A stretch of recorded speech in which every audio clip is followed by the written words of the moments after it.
Welcome to News and Brews with the Times, where we spill the tea on what's been happening in Hall County, Georgia. It's July 7th, 2025. It was a short week with the holiday for us, so today we're sharing the top 3 stories going on in Hall County.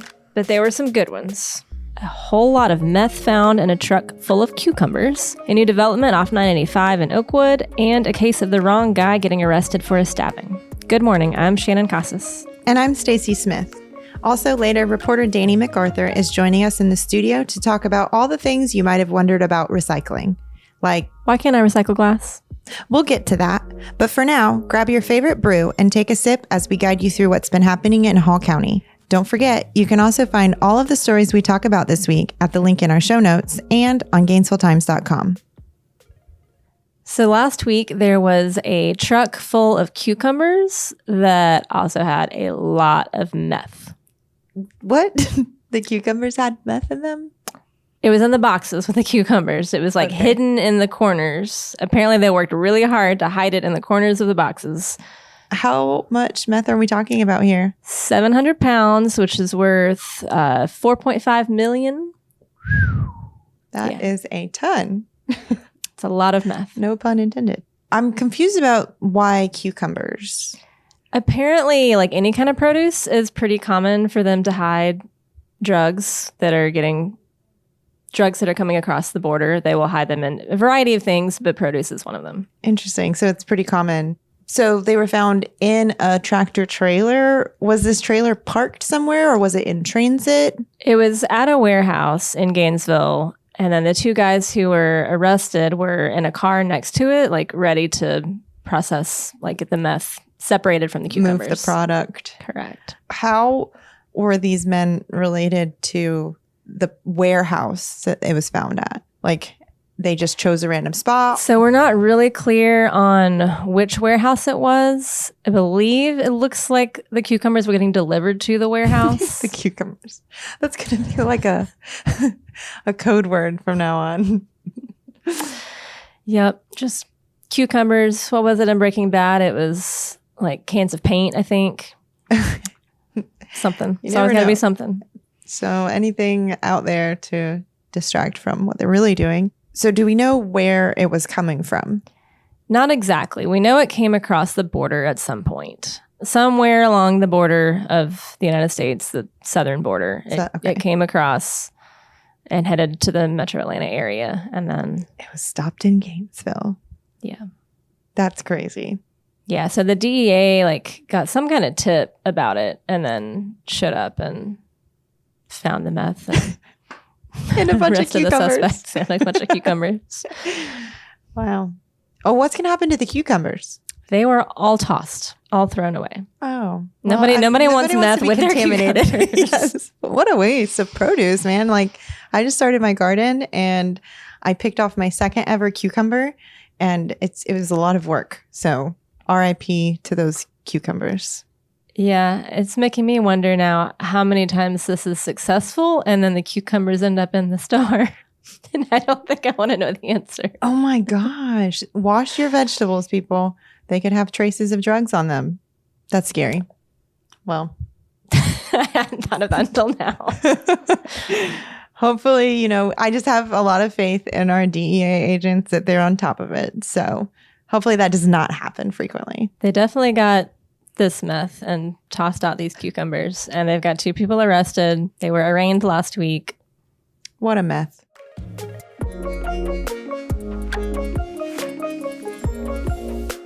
A new gas station is coming to South Hall. Ooh, where? It'll be near the exit 17 on 985, near Thurman Tanner Parkway. Okay. I think they've built a couple of other gas stations in that area already. So it's really building up since they've opened that exit. Do we know what station is coming? It looks like it's going to be a BP. And then the convenience store part of it will be a Teddy's Market, which is a new chain to the area. Okay. Yeah, I've never heard of Teddy's. Yeah, they actually just started last year with their first store in Canton. Okay. So is this their second store? This will actually be their 5th or 6th, depending on when it gets built, which right now they're looking at completion by next summer. Oh, that's really exciting. What else will be there? They've got a little bit of retail space there, too. They're not sure right now. The developer mentioned maybe a Starbucks, maybe a Dunkin', something like that. Oh, it's probably going to be a Dunkin'. Those things go everywhere. Yeah, Starbucks would be nice, though. I don't know that area well enough to know what else is around right there, but those are the kinds of places that they're thinking about. If they put a Dunkin' there, there'll be one at every single exit. Like, you can't go 5 miles without running into one.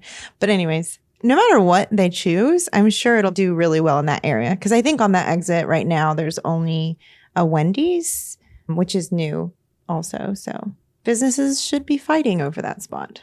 It's a growing area.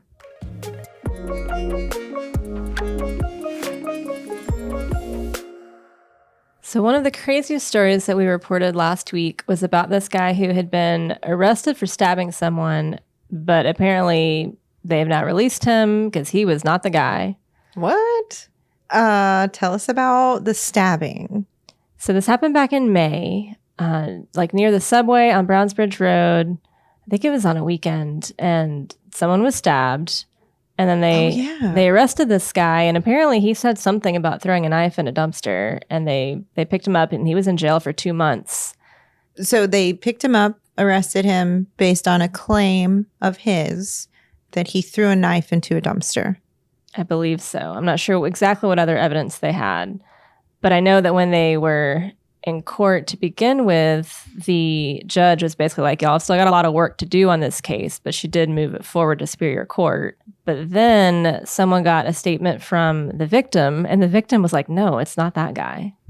Oh my gosh. So the victim survived, obviously. It's not like a murder. Yeah, we actually have we spoke to him for the article. We spoke to the victim? Yes, we did. Oh, wow. The guy who was arrested, his name is Alvin Mall, and he's kind of been in the community for a while. He was homeless, but he's kind of received some help from some of the nonprofits in the area.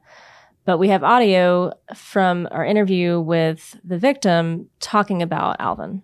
I knew who did this shit. It's not Al. And I'm really, upset with it about it because I fear for my life. That's pretty crazy. This guy spent 2 months in jail, and then the victim said, hey, that's not him. So what's going to happen now? It's not really clear. So he's been released. We asked the sheriff's office, like, what happens? And the public information officer said she'd have to speak with the investigators, and that's really all we have at this point. But the victim, like, giving that statement to begin with was because someone who works with one of those nonprofits knew the victim, went and got that statement, got it introduced so that this guy could get out because he didn't do it. Oh my goodness. The fact that happened is pretty crazy, like alone. Like he could have just sat there indefinitely. Not indefinitely, but right. It would have eventually gone to, a trial, or maybe he would have pleaded, hopefully not, when he knows he didn't do it. But this guy also has a history of mental health issues. We spoke with his sister as well, and like he has really struggled with that. So it's not always clear when you talk with him, like what might be going on. So we don't know what's going to happen with the case. I'm assuming they don't have any other leads as to who the perpetrator might actually be. Yeah, that's not really clear right now, but I would assume that they are now going after other leads. What's going to happen with Alvin?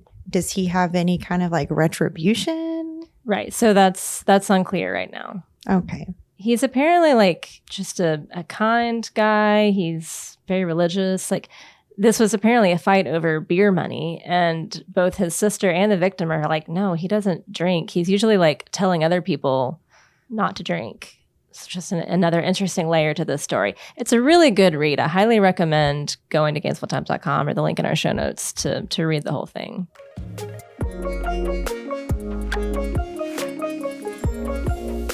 So now I want to welcome reporter Danny MacArthur. She's been working on a recycling guide.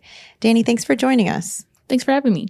Tell us about this recycling guide you've been working on. What is that about? A reader had reached out just talking about like maybe putting together a guide of do's and don'ts with recycling, maybe some guidance. So I reached out to Bobby Purdom, the Assistant Solid Waste Superintendent for Hall County. He's over a lot of the recycling in the county, just to get a gist of how recycling works in Hall County and his kind of advice. So I feel like a lot of readers, they want to know like exactly how the recycling works. Like there's always just random questions. Like how much do I really have to clean out this yogurt container? Yeah, so stuff like that, like obviously they don't want like whole food products in it. But if there's like a little bit of scrapings, like it gets washed anyway, so that's fine. It can still be recycled. So they do like they take it and they'll wash it. Yeah. So like you need to rinse it out, but yeah, they're gonna wash just it too. just try your best to get the food waste out. Like if you're recycling a pizza box, don't leave the pizza inside. But the greasy Are there top is people who fine. do that? Oh, I'm sure. Yeah. Okay. Well, he said like people recycle all sorts of things that are not recyclable. Like someone recycled a toilet, and it's like that's not. No. Ceramic's not recyclable? What? Well, I think they put it in glass. So Oh, well. Yeah, I know like wishful recycling is a thing. yeah, it's this idea that people think, oh, this should be recycled, and so then they just put it in recycling. Which the thing is, if you don't know, then it probably shouldn't be going into recycling. Yeah, we recycle a lot at my house. Like we use a private company, and so it's single stream recycling, and you can just throw a lot of stuff in there. What is single stream recycling? You don't have to separate your metal from your paper from your plastic. You just put it all in one bin. They take it away. That's nice. It is very convenient. There are like some things like on the lid it tells you what you can't recycle in there. So like plastic bags is one of those things that like I will take them to the grocery store because you can't put them in the bin for the single stream recycling. Do all grocery stores take their I- bags back or? I know both Kroger and Publix have bins, at least the ones by my house. And you just take it in there, drop it off. Do you know what the process is for recycling grocery bags? Like how the stores handle it and why it's different from regular plastics? It's not the same as if you were recycling like a plastic bottle, like the way they would break that down. It's a different process. So why you want to take it to the grocery stores, they have their own process for breaking down those plastic bags and being able to reuse them. Yeah, I mean, there's a lot of like different types of plastic. Like you'll see that little recycling symbol with a number on the inside. It tells you what kind of plastic it is. Again, for like single stream recycling, I don't worry about it except that I know the bags are different because it says I'm not supposed to recycle those. Yeah. But why can't I recycle glass? I guess you can recycle glass, but you can't recycle it in the single stream. And the reason being is if the glass gets mixed in with everything else, like it could break or you could get like grains in it. And so they generally want to avoid that, like messing up the process. So is there just something in the process where it's all still mixed together that it might cause problems? Because they do hand sort, but I think some of the ways they like break down things and stuff and try to separate it, it could cause complications. So it's more work for me to take glass somewhere else, but you can recycle it at a compactor site in Hall County. Is that right? Yeah, you can go to the compactor site or to the recycling center. And do you have to separate it by like clear glass or brown glass or? No, I think they do that, Just all- separating. Okay. Why is there a difference? Well, I guess there's not. No, there is. There's different. Depending on what color it is, it's more or less valuable, and like because like clear glass, you can use it for a lot more things. Okay.